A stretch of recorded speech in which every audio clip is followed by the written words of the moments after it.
Hey, how's it going? Excuse me. Look at my signs, please. Or let me try that again. Look at my signs, please. Just a little disclaimer action. So, okay. I want to talk about what happened yesterday. It didn't actually start yesterday. It started last Thursday. And I have one of these, which they put on your arm, on your wrist, when you go to the hospital. And, I'm going to go in reverse. No, I'm not. So, last Thursday, I woke up and my leg was normal. And my right leg. And then in the afternoon, I went to sit and meditate, and I went to put my feet up, and I noticed that my right leg was really swollen. And, it was bigger than the other leg. And I thought, oh, that's probably not good. That's weird. And, I didn't really do anything, till a couple of days later. And then I looked it up because it kept swelling and swelling, and it just felt so tight, and I knew it was not a good thing. And the reason why I didn't do anything, like call an ambulance or any other thing, was because, well, I did try to get a ride down there. I didn't have bus money. And I have a motorized chair, but I am afraid to take it very far.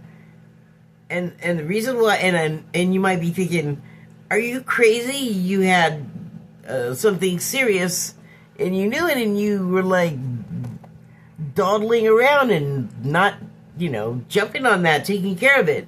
And the reason why is because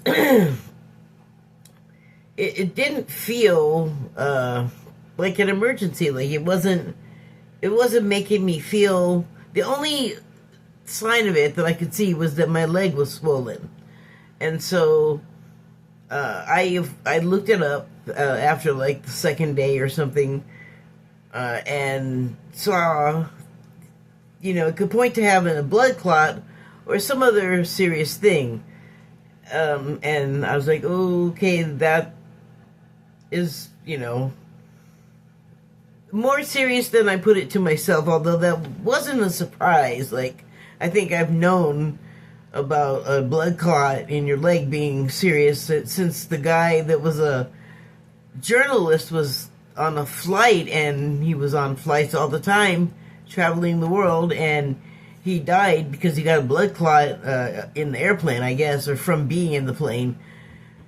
So I was aware of it.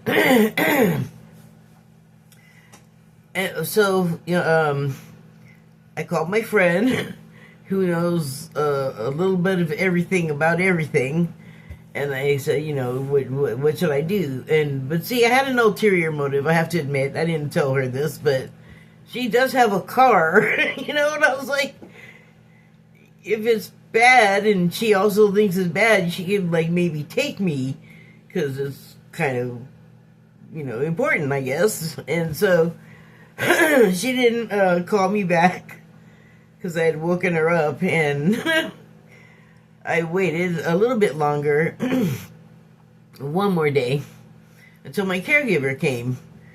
And so she took me down to the hospital, and, I did whatever. It takes a long time when you go to the emergency room, And so, it turned out I didn't have a blood clot, so good news there. It was a vein compression issue. So now I guess I already am going in reverse. But I'm gonna go back to something that happened over the summer, that also has to do with this same issue of, it's like a circulation thing where you're there's a name for it, like insufficient vein something circulation. And so in the summertime, it was really like scary hot for a couple of few days, almost a week. And the terrible thing about it is this place, just like the place that I left to escape things like this, Los Angeles, I moved north, quite a bit further north, to where we have seasons, or we did when I first moved here, but that's a whole other story. Anyway, it was really hot. It was hotter than it would have been at home. You know, it was extreme, and so my feet swelled up, which, you know, I'm getting older, and so it shouldn't have been a surprise. But when I looked down at my swollen feet, I saw fat old lady feet, and it really kind of pissed me off. And I was like, "Dang it, I don't want that." And but I was looking at them, and I noticed, oh, what is this? I have these spider veins, and I hadn't had them before. And I was like, oh, great. Just what I wanted. And so my caregiver at the time was a young guy that was 19. And I said, oh, it's a fat old lady feet. Like, my feet were fat, but also I'm not, you know, like, slim right now. So, or then. and he said, no. I used to be, like, really heavy, and he told me he was like 2 other people worth of pounds more. And he said, it's the heat, because my feet have been swelling up, too. And so I was like, okay, well, thank you. That's nice to hear, but the spider vein thing, I also looked that up, and I was familiar with the name, but I wasn't really sure what they did, except for, like, you gotta be some kind of knucklehead if you can't figure out that, like, the veins have something to do with circulation. Hi. Well, you gotta learn how to shut the door. So, when I looked it up, that's when I learned about the insufficient vein. Circulation is not the third word in that name, I don't think, but it'll suffice. And, you know, just that title alone points to, like, malfunction or not great function or whatever you got to tell yourself. I did not want to hear that. And so, and I know that part of having good circulation is getting a lot of movement and activity, which is something that I have been really conscious of not being able to do for several months since, like, August, because of injury and COVID and then recovery from both. And I haven't been able to exercise. And so, you know, it was on my mind. Like, I already was aware of it. There's, like, respiratory things. Like, I need to go out and get winded. It would be really good. Especially, gross, sorry, I know. Especially since I had COVID, which, it was alarming how short of breath I was, because I have a cat that I'm allergic to that I don't want to get rid of. And so I'm congested all the time. And that will make you short of breath on its own, and then, like, all the other stuff that I said, the inactivity. So anyway,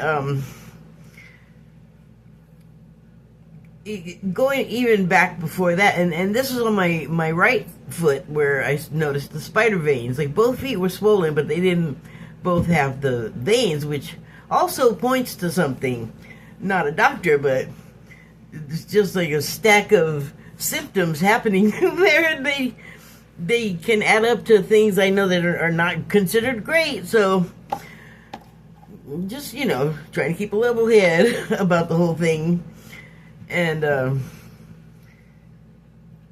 before I found the spider veins, a couple of years before this, also on my right side, and I know that this has nothing to do, as far as I'm aware, of circulation, but one of my chesticles, just one, decided to start growing, and that created a whole set of new things to deal with. It's not something that I really want to talk about with people, because it doesn't matter. The thing is that it all happened on the right side. Most of it has to do with my heart and circulation. So then I started thinking about, why is it heart? Why is it all on the right? Does that mean something spiritually? Because now I just look up stuff I'm not sure about spiritually, and a lot of times there is something to it. So this is why I went through the whole thing of telling all of these things that happened on the right side. And that I felt like it was like heart-related stuff. So I looked up, what was the question I asked?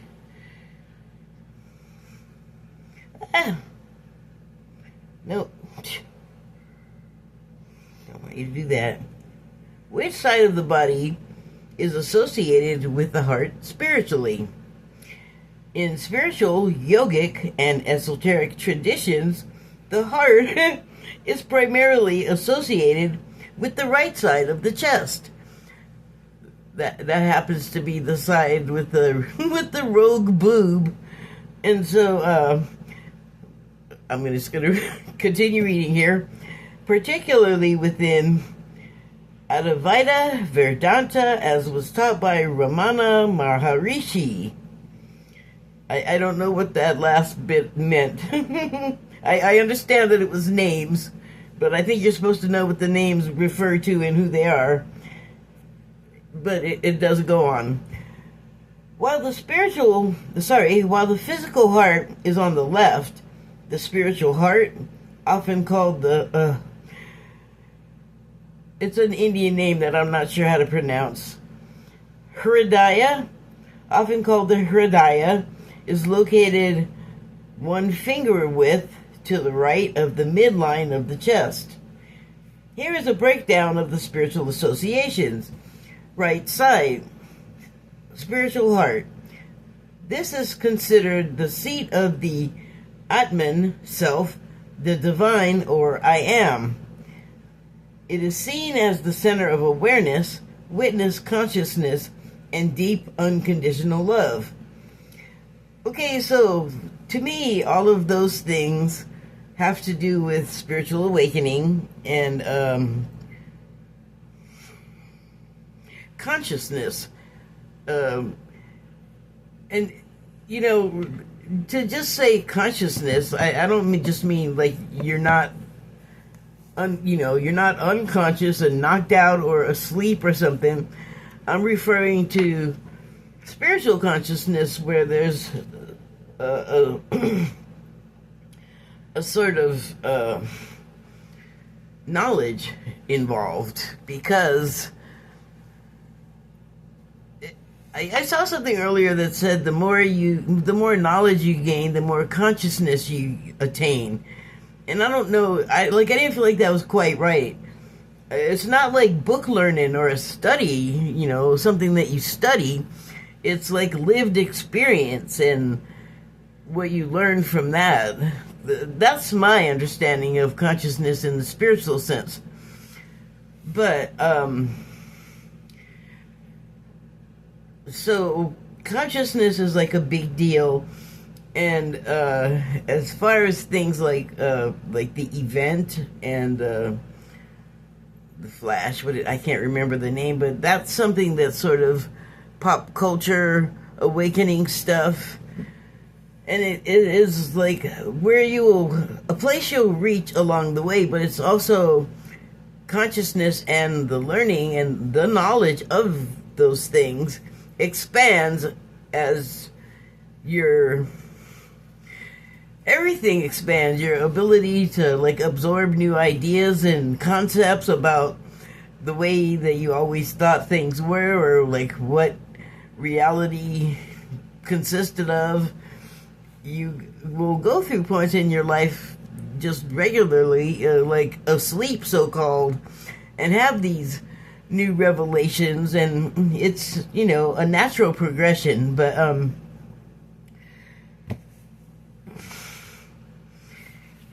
well, I guess no, but oh, okay, so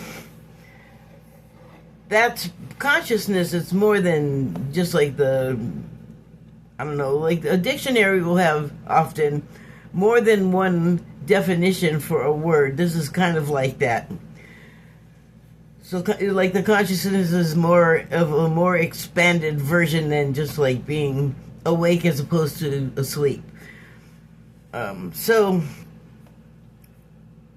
part of that experience involves things like the lived experience happens in your heart a lot, in your mind as well, but that's a more logic based sort of knowledge center, and then your heart is emotional. I mean, it's in our language and we've experienced it. I don't think I have to expand upon that. So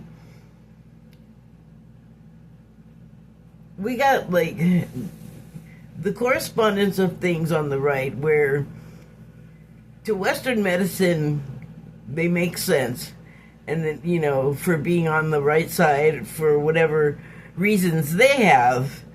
And then there's the part that has no bearing on that I include, and everyone else that I've talked to about this, just about until I explain what my thinking is just like they just ignore and don't pay attention to it. But that's like the same way that DNA was treated when they're still learning.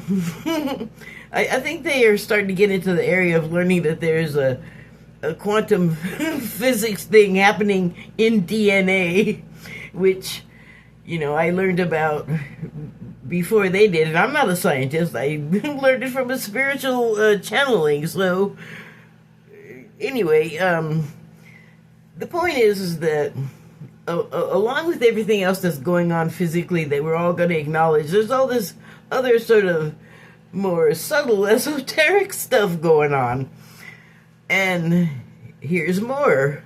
When all of those things were happening recently that led up to the hospital visit, before that, probably about 2 weeks ago, I started, I had been meditating a lot, with an eye on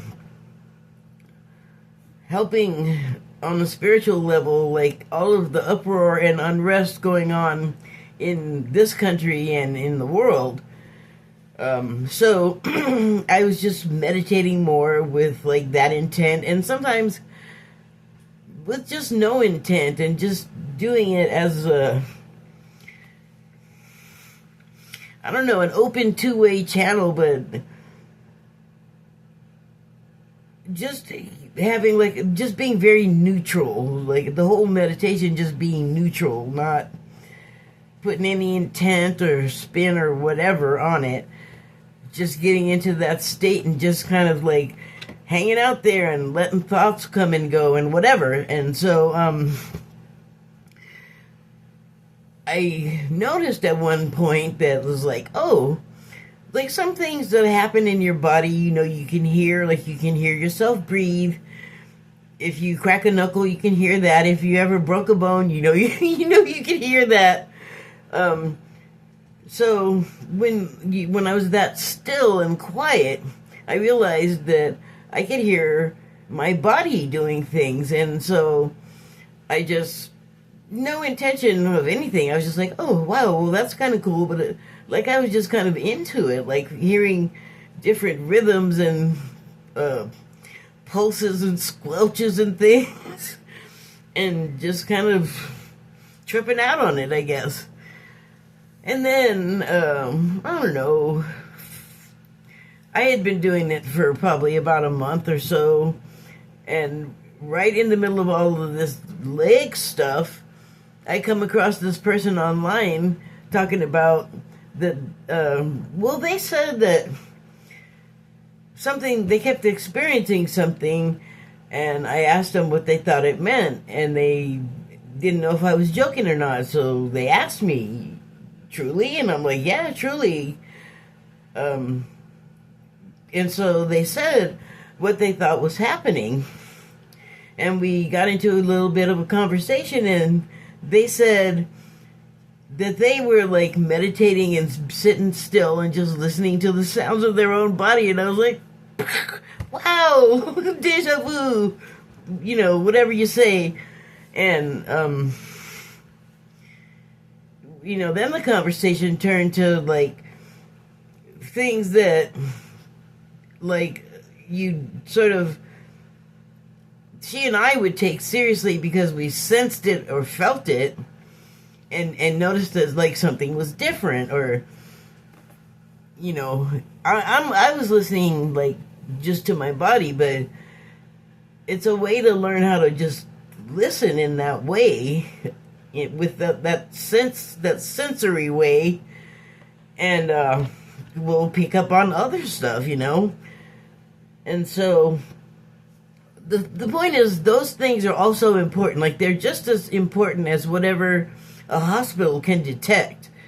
Like, all of the other stuff with the veins and the circulation and the right side of my heart, well, the right-sided part is, here's the rogue part that doesn't really comport with the official medical thing, but there's still that coincidence with everything else going on there, on the, like, something unusual happening, all of it, on this side. Like, I don't know. To me, it makes a certain kind of sense. I just haven't fully, determined what all is what all it's about. So I pulled a few cards, and I pulled a card from the Body Oracle, and this is the card I pulled, the Heart, and it says, okay, the subtitle is Vitality. I mean, if you got good circulation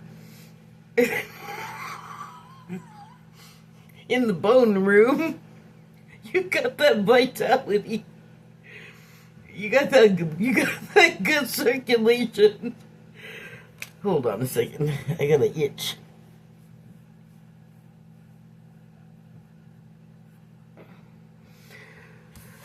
It says more. Let life move through you. But you don't want to have blockages, spiritual or otherwise, spiritual or hemoglobin. So, and I also have a couple of cards from the Declarations of Mary Magdalene deck. And the first one says, when one seeks another for recognition, one seeks love within thy own heart, not yet found. Encompass the love that dwells within you, for thee shall never seek outside for what one already holds within. That says, love yourself, and then you'll just become so lovable outwardly, if that matters to you. But, it does more than signal, physical attractiveness. So, heart stuff on here. And these always make me think, like, this is definitely, well, it's talking about romantic love, but more than that. Like, I think if you're talking about, like, the twin flame relationship thing, this probably says it more concisely as what it is than what pop culture would have you think, because it's pretty typical regular old relationship stuff, even down to the karmic relationship, or the karmic, I forget the name that they have, but it's like kind of soap opera, and kind of not about like what it's really about. but layers and levels of consciousness. This is talking about, well, what I was saying before, like finding validation for yourself when somebody else does it, and it's like, that's not valid. It's talking about when you get to that place where you're not looking for love anymore, where you just have the satisfaction of being on your own, and it's no longer about being on your own, it's about what you have learned to live in that condition. And so when you stop looking for the thing, then the thing is all about trying to find you. And in the sort of pop culture way, that's like exciting and good. But in the other way, it's also that when you are ready, like in the actual twin flame sense of, like, I think like the real meaning, as opposed to like the pop culture-y one, is that you find what you need in yourself, and then you become attractive to someone else in the same state, so that neither of you need the other person to validate you. Your attraction is more pure than that, and that's really, like, good. I think, I hope I described that well enough for you, because that's all I got on that one. And this one says, when one lets go of that which one no longer possesses, one frees the mind of the illusion that once was. So, yeah, we don't own each other. No matter what our kind of messed up programming tells us, because there's degrees, there's layers of that, levels of that too. Like, you could have like an aggressive possessive, and somebody that gets physical with you and really restrictive, and that kind of person that you hear about in the shows about relationships that go really bad, like on Snapped or something, because you're lured into a space where you're thinking one thing going in, and then you get behind closed doors and discover you're with a monster that no one else can have anything to do with you. You are their possession alone, and also you don't have an opinion either. You've become an inanimate object, basically, and it's not a good place to be from what I've heard from the stories and movies, and I'm sure articles and novels and so on. And I'm talking about this from the side of the person being possessed. There's also the person the possessor, the person that, like, you can't just have a person that you love near you. You have to, like, know everything. Like, you have to live inside their skin. You have to know what time they're going where to do what and who exactly they spoke to the point that you're not going to your job and you're trailing, like, that seems like an unhealthy place to be. And so what would be healthier is to let that stuff go, like, and let the other person go. If there was love, they'll come back. That's a more depth to the, if you love something, set it free, and if it loves you back, it'll return.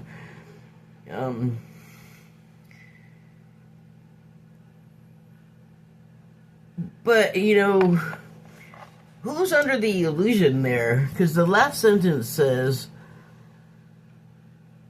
I guess this is one of those single sentence cards. So, okay, I'll read it again. When one lets go of that which one no longer possesses, one frees the mind of the illusion that once was. So, I mean, you can only possess someone conscious and awake to the degree that they allow it to happen. If you're one of those aggressive possessors I was talking about, they're gonna create a resistance for you. Like, that's kind of their whole jam, like I described. But as the possessed object person, eventually people don't want to live that life anymore and need to, find their way out of it. And they have probably let go of, possessing people back, because it's a different thing. Like, it's like transactional almost, or you're kept like a belonging, like a possession, like an object. And that's not a great place to be, and where you can't, like, every way you turn is, no way out. That's terrible. But again, another thing that is a matter of the heart, or at least starts out that way, and then what you end up with is like hearts in not great condition sometimes, and wounded and things. But it's part of that lived experience. It's how we learn. And I know I talk a lot about learning lessons, and everything is a lesson, and I don't know what else to say. That's you have other words for what we're doing here. Submit some. I ain't mad, I'm just saying. Anyway, so I'm gonna finish up here. Oh, good, I'm doing great on time. So when I did finally leave the hospital, I was there like a long time, and the person that dropped me off there couldn't stay until I left to take me home, because they have a life. I was there for like 7 hours, which is probably, pretty good for an emergency room experience when you just go in because you got something wrong with you all of a sudden. Luckily it wasn't crowded. Ooh, yeah, because otherwise I'd be coming home now. But getting home was kind of I had no plan to return. I actually didn't have enough money for the bus, and I think the last one went past me when I finally left, because the ride service kind of pooped out on me, and I don't know if I would have waited another hour and a half if it would have come. But they had told me when they discharged me, because I was there for over an hour after they discharged me, waiting for this ride. And I got up and I said, hey, are they coming to the person that was on the second shift? And they had just gotten there and they were already irritated. And again, it wasn't crowded, so I don't know what her problem was, but I asked if the person was really coming, and she said, you didn't give me an ETA. And I was like, okay, well, whatever. And so I thought, let me just go.